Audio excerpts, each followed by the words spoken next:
the south coast of England.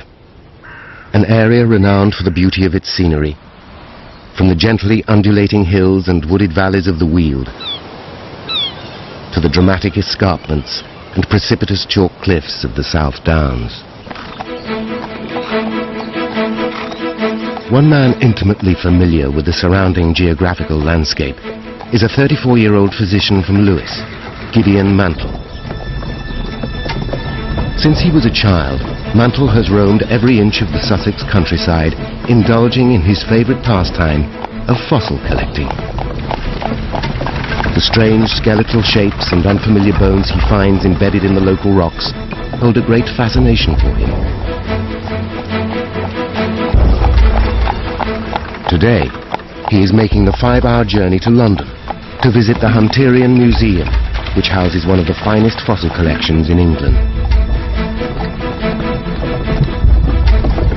Mantle is convinced he has in his possession a set of fossils that will not only transform man's understanding of the prehistoric world, but will secure his reputation as England's greatest amateur geologist.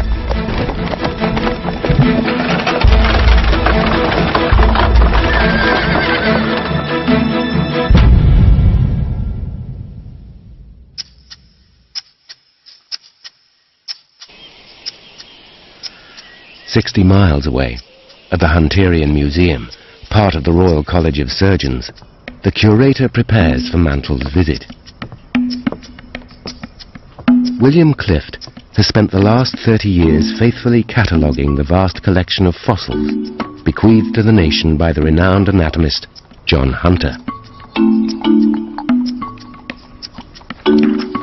Since the 1790s, collecting fossils from England's beaches has become a fashionable pastime. But in an age when the majority of people believe God created the world in 7 days, the mysterious creatures embedded in rock are hard to explain.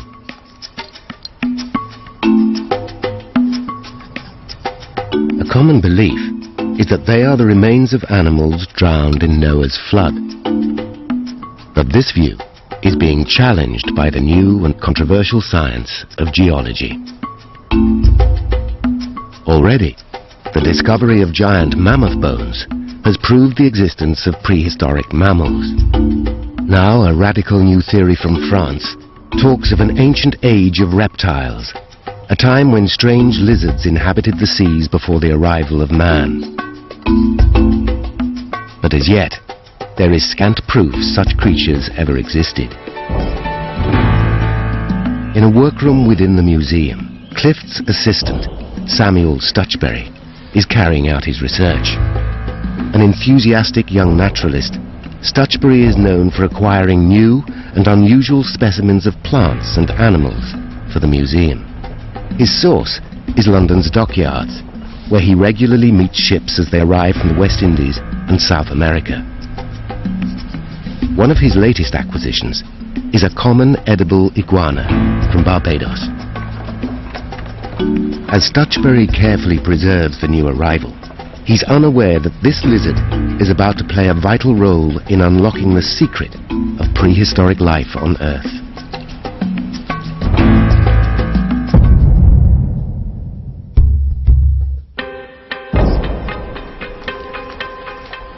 While Gideon Mantle travels to London, his wife Mary is left to take care of the children.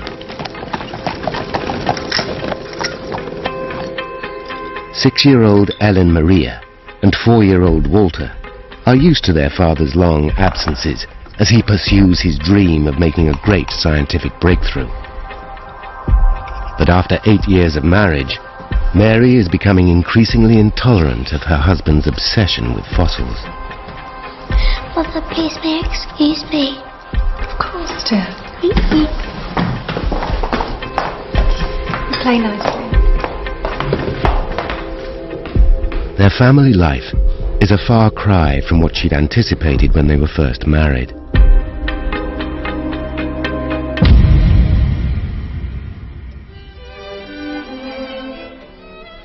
Gideon Mantle was then a successful country doctor with a flourishing medical practice and a particular skill as a male midwife.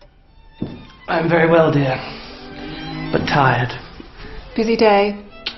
The couple first met when Gideon had treated Mary's ailing father, a prosperous linen draper living in Paddington. What was it? During his visits, they formed an attachment, and 8 years ago, in May 1816, they were married. She had colic, she had wind. Oh. And then I was called up by Mrs. Henderson, who complained of St. Vitus's dance. Already, Gideon's childhood interest in fossils had blossomed into an engrossing pastime, and Mary began to assist him by dutifully mastering the difficult art of scientific illustration. Very good. Thank you. On May the 4th, 1820, Mantle wrote in his diary, This is the 4th anniversary of my wedding, and at this moment our domestic happiness is certainly greater than ever. But despite his apparent contentment, Mantle was highly ambitious and believed his fossils were the key to achieving a high status in society.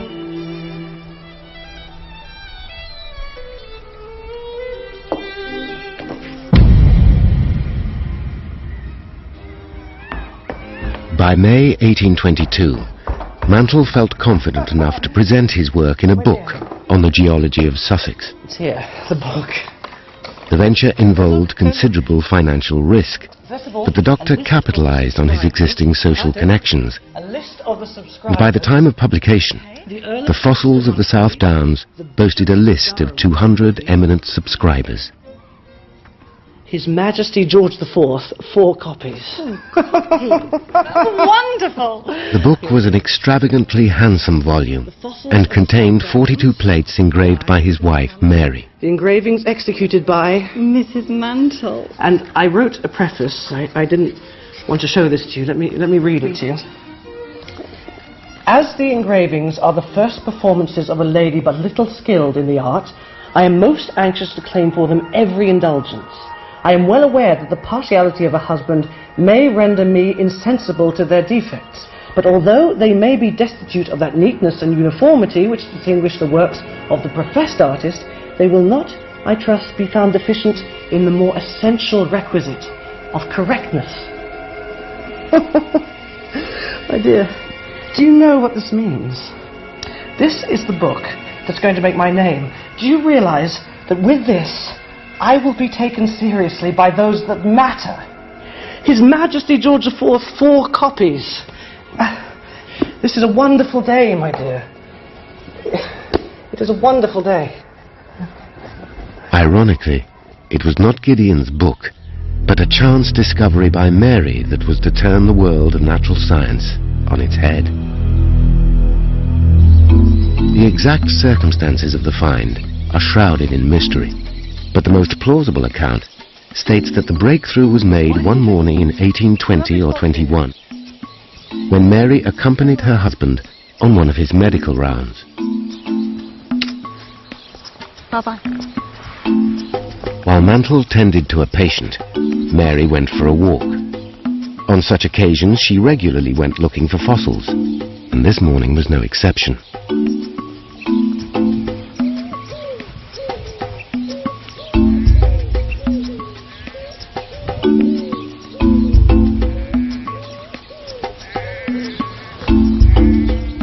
After a while, she noticed a pile of stones left by workmen as they repaired the road.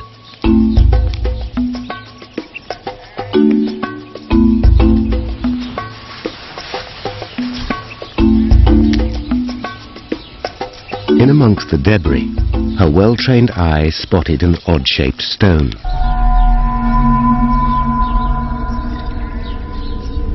She'd never seen anything quite like it. It appeared to be the fragment of some sort of giant tooth, but its shape wasn't like anything she'd seen in her husband's fossil collection.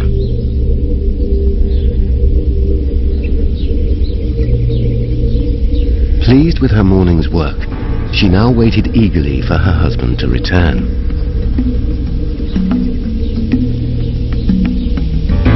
When Gideon appeared, Mary showed him her discovery. I found something quite exciting in the woods. Gideon immediately grasped the fossil's significance. What is it? It's a tooth. This is the largest fossil tooth I've ever seen. It was indeed part of a large tooth, Well, no, I looked but its around, shape it's the only one was that comes. completely unfamiliar to him. Just lying there on its own. Can you remember exactly where it was? Yes, I'll show you. Well, show me. Is it far? No, just down here. Show me. There were now just two questions on Gideon's mind. Where did the tooth come from? And were there any more to be found?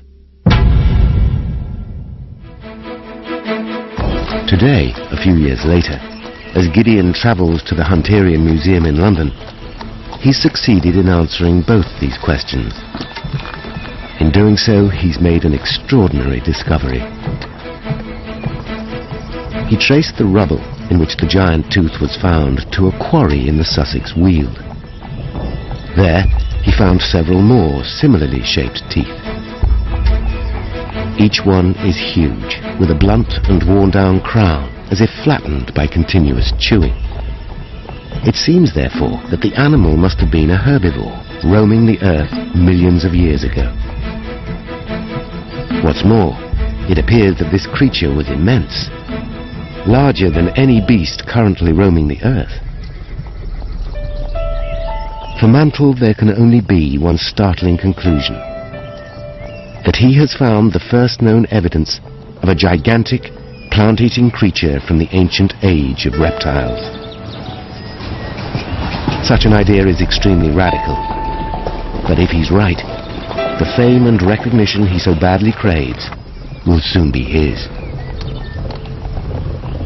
Yet despite utter conviction in his theory, the fulfillment of his dreams has rested precariously on the shoulders of one man, the very scientist behind the theory of the age of reptiles, Baron George Cuvier.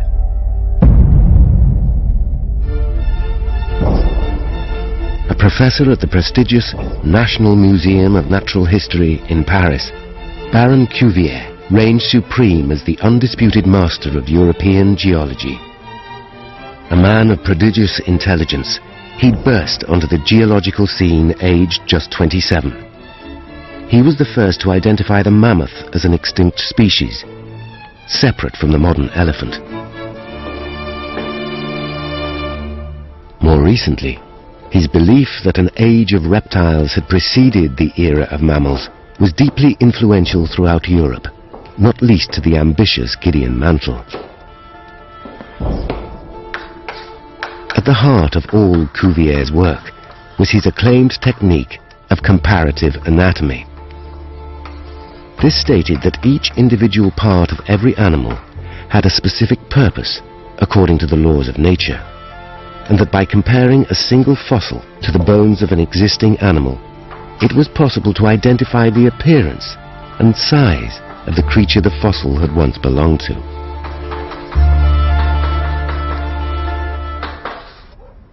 In June 1823, Gideon Mantle hoped that Cuvier's comparative anatomy would shed light on his discredited fossils. Desperate, and with his reputation resting on a knife edge, he sent Baron Cuvier a single tooth, believing that his Powerful mind and enlightened genius could, like the fabled wand of the sorcerer, cause to pass before us the beings of former ages.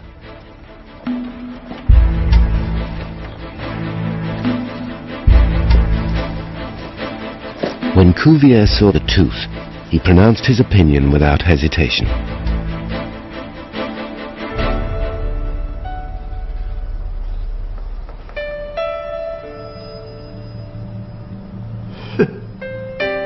C'est simple.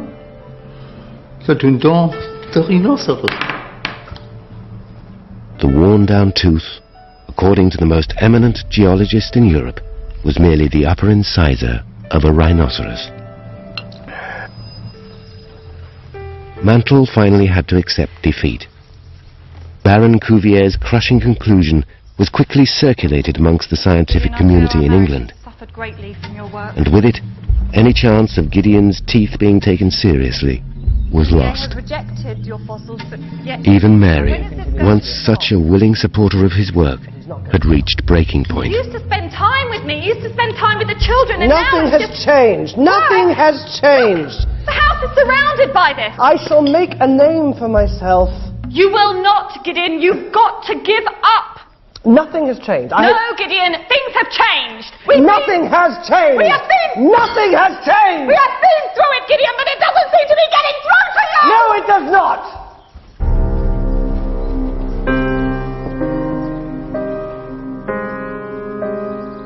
Yet, as his wife was well aware, Gideon possessed the drive and tenacity of a religious zealot.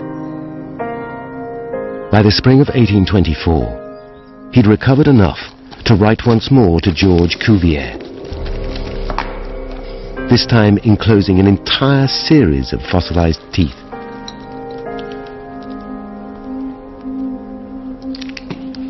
Now Cuvier was able to compare the teeth from a young creature with those of an older animal, and the conclusions he reached this time were wildly different. It was 3 months ago, on the 20th of June 1824, that Mantle received the momentous reply from Paris. Monsieur, I have waited to give you my opinion until I had time to examine them. Today, since I've done just that, I express my gratitude and offer a few ideas inspired by the curious teeth which are part of your package. These teeth are certainly unknown to me. They are not from a carnivore. Nevertheless, I believe they belong to the order of reptiles. Might we not have here a new animal? An herbivorous reptile? The message was clear. Mantle had been right all along. Baron Cuvier believed the fossilized teeth were compelling evidence of a giant, plant-eating lizard. Finally, 4 years after his wife's discovery in a pile of roadside rubble, the self-taught provincial geologist was vindicated. Against the unanimous disapproval of his esteemed colleagues in England, he had succeeded in securing the backing of the world's most eminent professor of geology. Today, at the Hunterian Museum in London, after years of imagining what his giant reptile might have looked like, he will come face to face with his creature's nearest ancestor.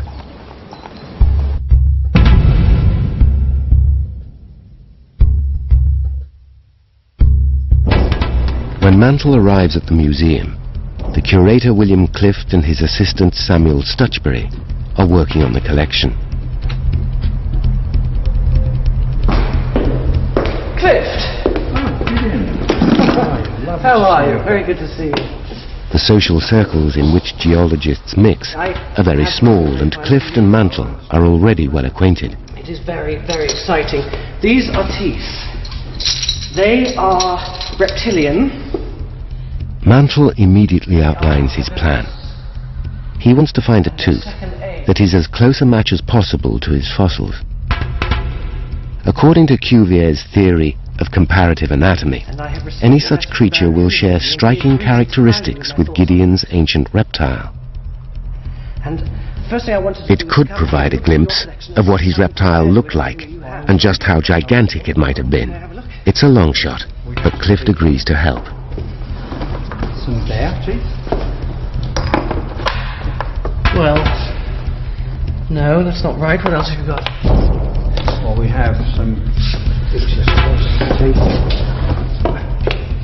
In his workroom, Clift's assistant Samuel Stutchbury has finished preserving his latest acquisition, a common edible iguana from Barbados. No, sir. No, sir. But his attention is distracted by the commotion Mantle and Clift are making outside. I'm afraid that we're still in the middle of cataloguing, so if I had something else to show you, I would. No, I'm quite aware of that. I'm not blaming you. I'm just saying I'm very eager. Stutchbury, hello. He's intrigued and offers to help the two men in their search. Do you know anything that equates with that tooth? Well, this seems strangely familiar. I've recently taken possession of a specimen of an iguana from the West Indies, and it looks remarkably similar. Well, where is it? It's in my workroom. Well, show me.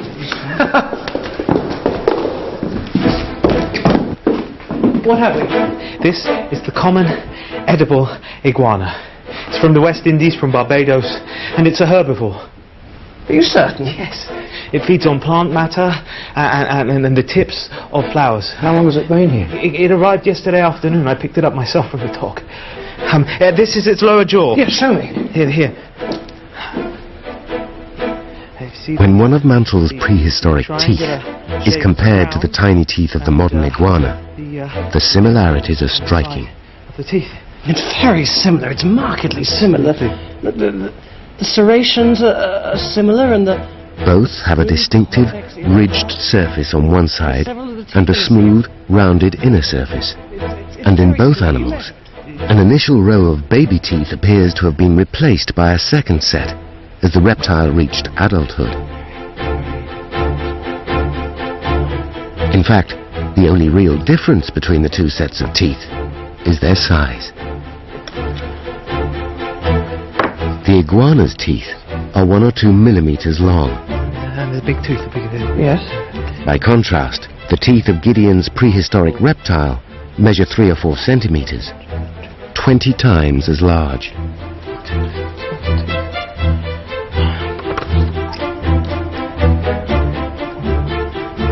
Some basic mathematics reveals the full scale of Mantle's discovery. I should just say that this isn't a fully grown... No, but the size. If this tooth belonged to an animal of the same species... It does, I'm sure it does. Please tell me the size. If this belongs to an animal of the same species as the iguana, then the tooth would belong to an animal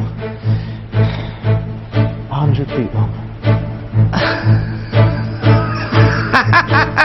100 feet long. Show me. Show me. 100 feet long.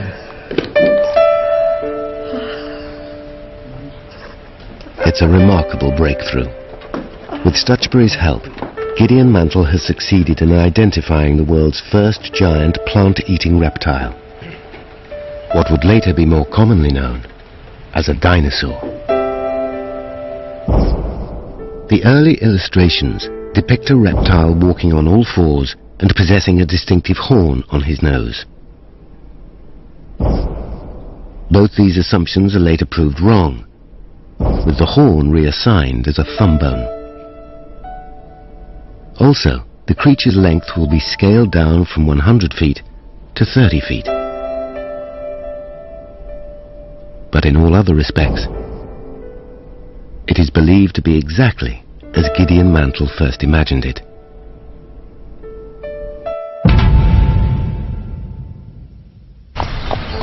As soon as his discovery is made public, Mantle's fame quickly spreads. In February of the following year, he's admitted to the prestigious Council of the Geological Society. He initially names his reptile an Iguanosaurus, meaning iguana lizard, but changes it to iguanodon, or iguana teeth, on the advice of a colleague.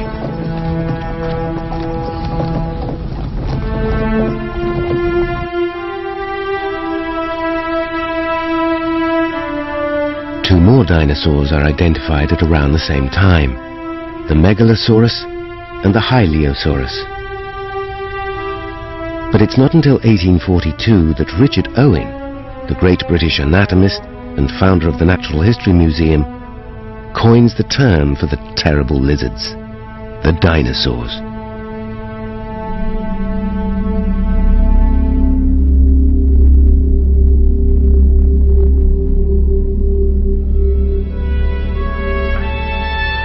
Despite his success, Gideon Mantle never achieves the financial independence to allow him to concentrate on his studies. In 1839, he is forced to sell his fossil collection to the British Museum. And the same year, his wife Mary, the woman who discovered the first iguanodon tooth, leaves him, never to be heard of again. Gracious being, oh, enable me to bear up under the miseries that surround me on every side. Oh, take me from a world for which I am so wholly unsuited. Mantle gets his wish in 1852, when back pain from a severe carriage accident causes him to take an overdose of opiates, and he dies aged 62. His final request is that any body parts of medical interest be donated to the Hunterian Museum. His spinal column, severely twisted as a result of the accident, is duly put on display. Mantle, the first man in the world to discover a plant-eating dinosaur, ultimately became a museum exhibit himself. Since then, archaeology and geology have allowed us to paint a picture of life in the prehistoric world. But some 130 years after Mantle, some fossilized remains would once again stir up controversy. Only this time, the bones appeared to be human. It is November 1953. In the Soviet Union, Nikita Khrushchev has become Communist Party leader following the death of Joseph Stalin. In the USA, Senator Joseph McCarthy is investigating communist subversion in America. In Cambridge, England, Francis Crick and James Watson have unveiled their double helix structure for DNA. And elsewhere in England, scientists are about to expose the most audacious fraud in the history of archaeology.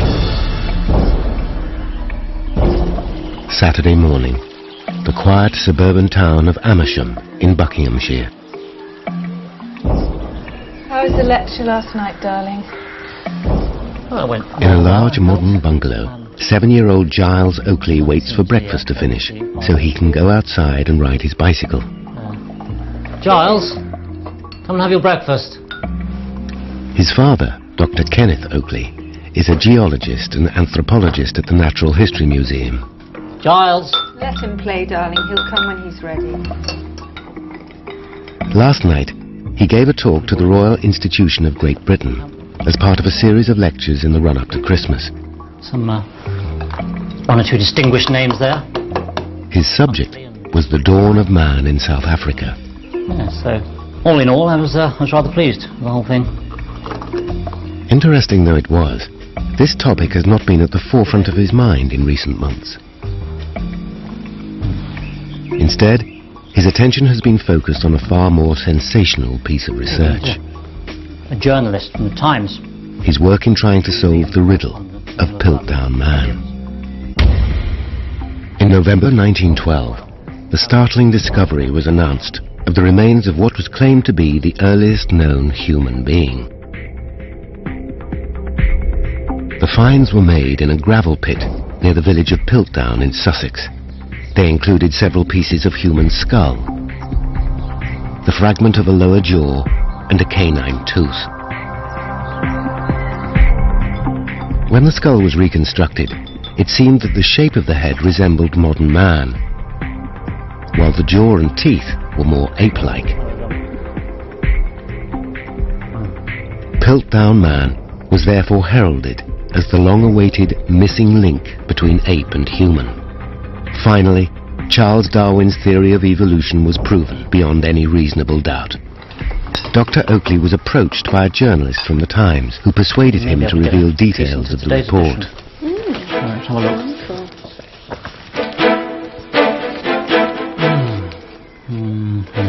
Not there. Oh, there it is. Piltdown Man forgery, elaborate hoax. The startling discovery that one of the most famous of anthropological specimens, the Piltdown skull, is a forgery, has been made as a result of investigations. The other newspapers are furious. They believe the Natural History Museum, as a public body, should have broken the news to everyone fairly. But it's too late. The news is out, and the Times has the scientific scoop of the year.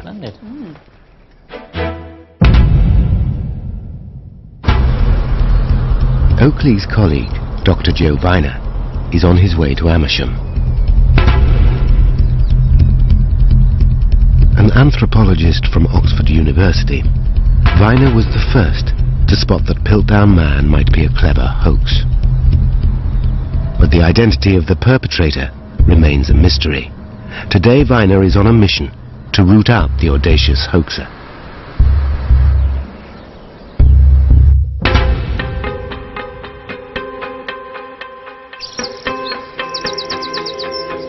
chief suspect is the eminent 87-year-old anatomist Sir Arthur Keith. At the time of the Piltdown discovery, Keith was curator of the Hunterian Museum at the Royal College of Surgeons. He had both the knowledge and ability to carry out the hoax. Viner is particularly suspicious of Keith's behavior once the Piltdown finds were announced. Keith claimed initially to be skeptical of the way the skull was reconstructed, but then switched, becoming a key advocate for the finds. He even published a book, The Antiquity of Man, in which Piltdown Man took center stage in the process of human evolution. Now, with the news out that the discovery was a hoax, Keith knows he will face tough questions about what took place in the small village of Piltdown almost 50 years ago.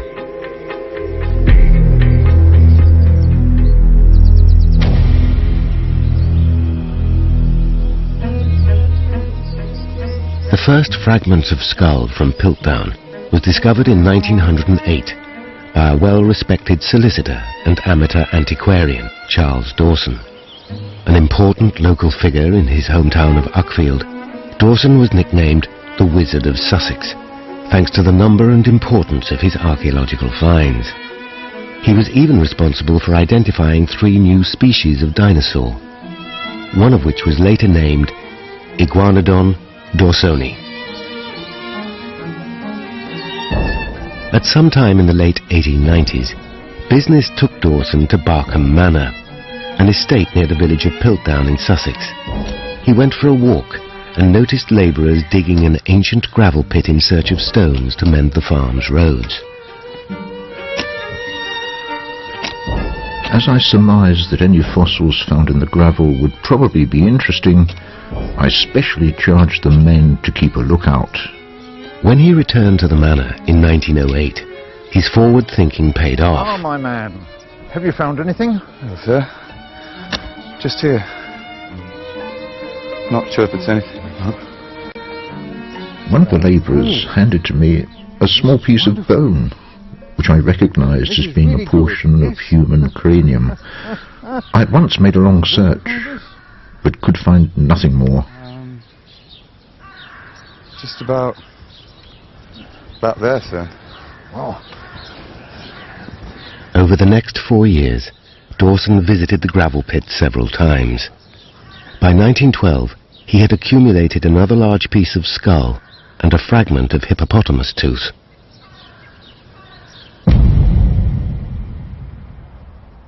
On the 28th of March, he wrote to the Keeper of Geology at the Natural History Museum. Arthur Smith Woodward was widely regarded as a world authority in his field and had been a friend of Dawson's for 25 years. With the promise that he would be the first to view the finds, Dawson invited Smith Woodward to Sussex to have a thorough look at the gravel pit. I will of course take care that no one sees the pieces of skull who has any knowledge of the subject, and leave all to you.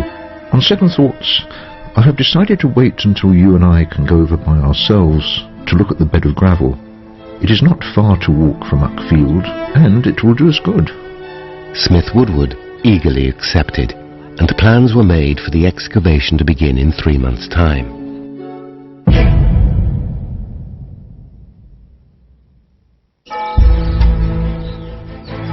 It is what happened during this infamous excavation in the summer of 1912 that Dr. Viner knows is pivotal to discovering the identity of the hoaxer.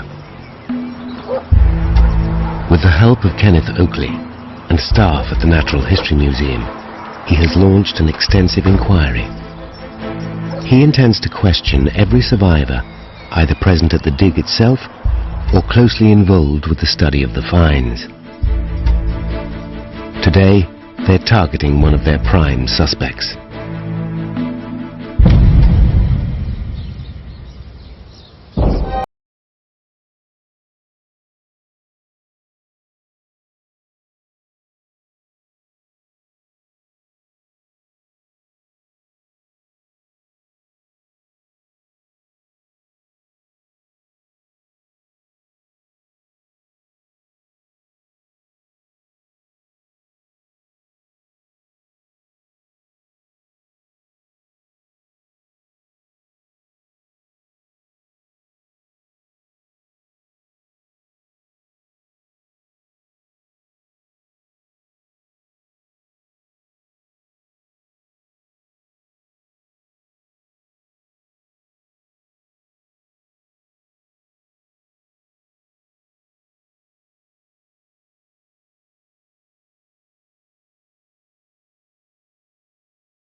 On the evening of the 18th of December 1912, at a meeting of the Geological Society in London, Dawson and Smith Woodward unveiled their discovery.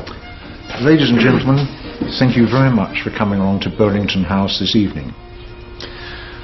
May we present to you the Anthropus dawsoni, the Piltdown Man. The atmosphere in the room was charged with excitement. Here in England was tangible and incontrovertible proof of man's ape-like ancestry. Areas of the skull that you see in brown are all excavated locally. For years, scientists had been anticipating the discovery of the missing link in human evolution. A creature that possessed a large enough brain to house a superior intelligence, but which had not yet lost its ape-like jaw and fighting teeth. Piltdown Man confirmed these expectations. So you can see, I think, marked differences between Piltdown Man and a normal human skull. That the find was both authentic and of great antiquity was not questioned. And when we look at the human jaw, but there were some voices of dissent.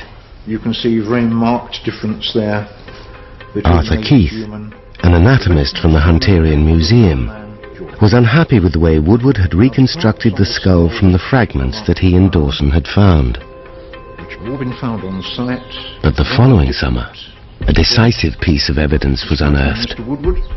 A single canine tooth was found close to the spot where the jaw had been discovered.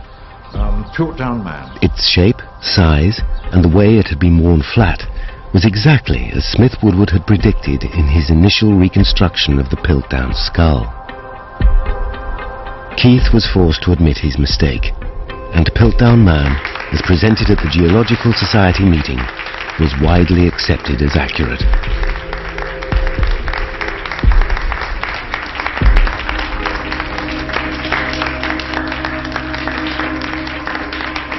In 1915, a group portrait was painted for the Royal Academy's annual exhibition. It symbolized the new unity of the scientists. Entitled A Discussion on the Piltdown Skull, it featured all those closely associated with the discovery. At the back, in front of a painting of Charles Darwin, is Charles Dawson. Next to him is Arthur Smith Woodward. And seated prominently at the front, examining the reconstructed skull, is the eminent anatomist Arthur Keith, now a powerful advocate in the defense of Piltdown Man.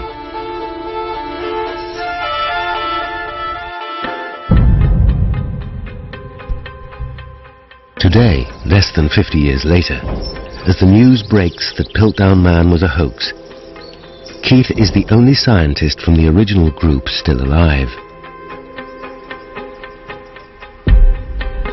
Dawson died soon after his great discovery, in August 1916, aged just 52. The exact cause of his illness remains unknown. Smith Woodward continued his passionate support of Piltdown Man for 30 years, before his death of old age in September 1944. But Keith, now Sir Arthur Keith, has since enjoyed a long and illustrious career as a world-renowned anatomist.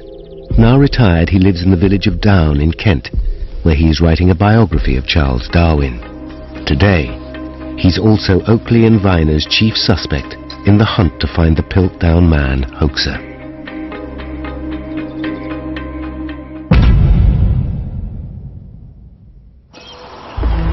Viner, Oakley, and Oakley's wife Margaret set off from the house in Amersham at lunchtime.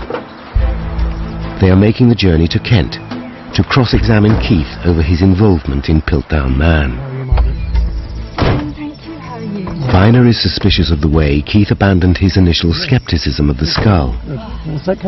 He also can't believe such an eminent scientist could have missed the more obvious signs of forgery. Check, and I've got the invitation in here as well.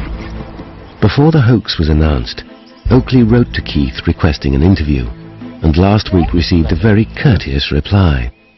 My dear Oakley, you will find me here on Saturday morning, 21st November, and glad to see Mrs. Oakley, Dr. Viner and you.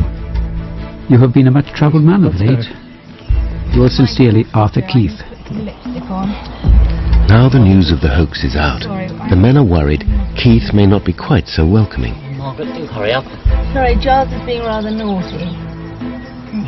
How do I look? Marvellous. Good, we really must go now. Oakley has asked Margaret to come with them, believing she may be able to smooth the waters if the conversation becomes hostile. Also, she's an attractive woman, and Keith is known to have a soft spot for the ladies.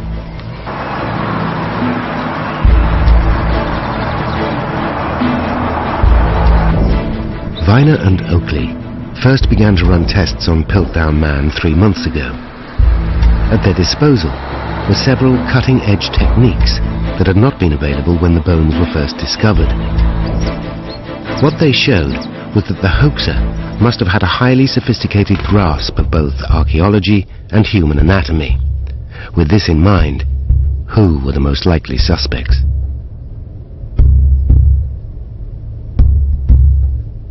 Dawson had both the motive and the opportunity. He was an ambitious amateur, desperate to make a big discovery, and was present when all the finds were made. But many doubted he had the expertise to carry out such a convincing hoax, at least not without help. Smith Woodward was a highly qualified geologist, but he'd wasted the last 20 years of his life excavating sites around Piltdown and coming up with nothing. Hardly the behavior of a hoaxer. Arthur Keith not only had the skills to carry out the hoax, he'd suspiciously switched from criticizing the finds to giving them his wholehearted support. Could he have been the hoaxer's accomplice? The brains behind the elaborate forgery which had fooled the scientific community for so long? Viner has some serious questions to put to the eminent anatomist. Good afternoon, sir. Good afternoon. We have an appointment to see Sir Arthur. Certainly, sir. Come this way. We found Keith more or less confined to his bedroom study, in which he had collected all of his most important books and papers. And you must be Mrs. Oakley. That's right.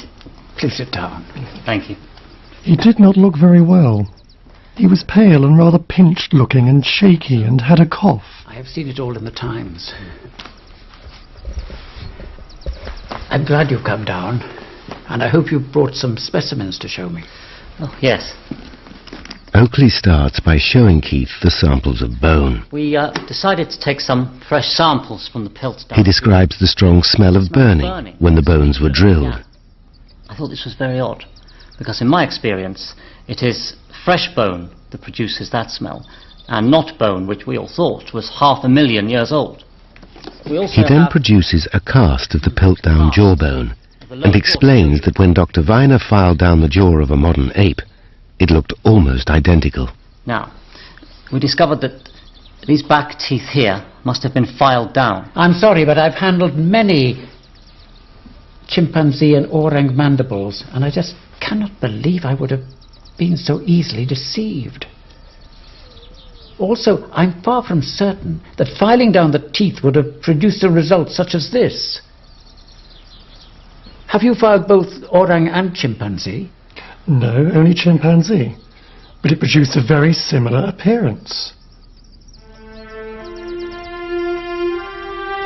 If you say so, Dr. Viner, I must accept it. Reluctantly, Keith agrees that the jaw is a forgery. But unfortunately for Viner, he has made no admission of guilt or given any clues as to who the Piltdown hoaxer might be. Filed away at the back.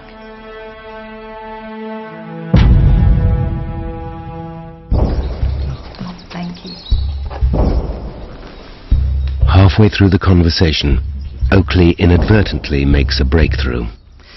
What further tests revealed was that the jaw had been stained using bichromate potash.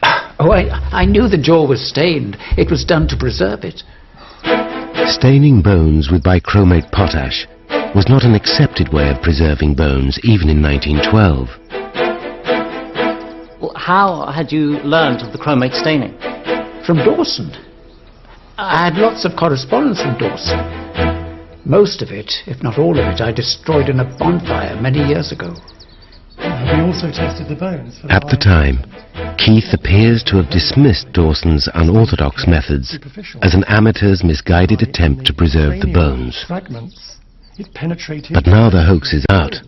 Viner and Oakley consider Dawson's actions to be highly suspicious. You are making a reflection on a Christian gentleman. We realise this is unfortunately the case. I liked Dawson a lot. He was an honest, open chap. I often talked to him. Were you not surprised by the number of specimens yielded by the Piltdown pit? Yes. I felt they kept on finding things with which to confute me. As far as Viner and Oakley are concerned, it's obvious that Keith played no part in the Piltdown Man hoax. They prepare to leave. Would you be so kind as to autograph a copy of your biography for me? Why, of course. That's so kind. They now believe Keith's failure to spot the forgery or question Dawson more closely about the staining was the result of an overwhelming academic desire to accept the authenticity of Piltdown Man, rather than anything more sinister. Thank you. Well, goodbye, Sir Arthur. Goodbye, Professor Oakley. Goodbye, Mrs. Oakley. Goodbye. Goodbye, Sir Professor Viner. We left about 3:50 p.m. He was rather tired, but not, I think, very agitated. Having eliminated Keith from their inquiries, Viner and Oakley focus all their efforts on Charles Dawson. Over the next few months, they will build a strong case against him, but the evidence remains largely circumstantial. Viner is forced to conclude that he cannot prove beyond all reasonable doubt that Dawson was the hoaxer.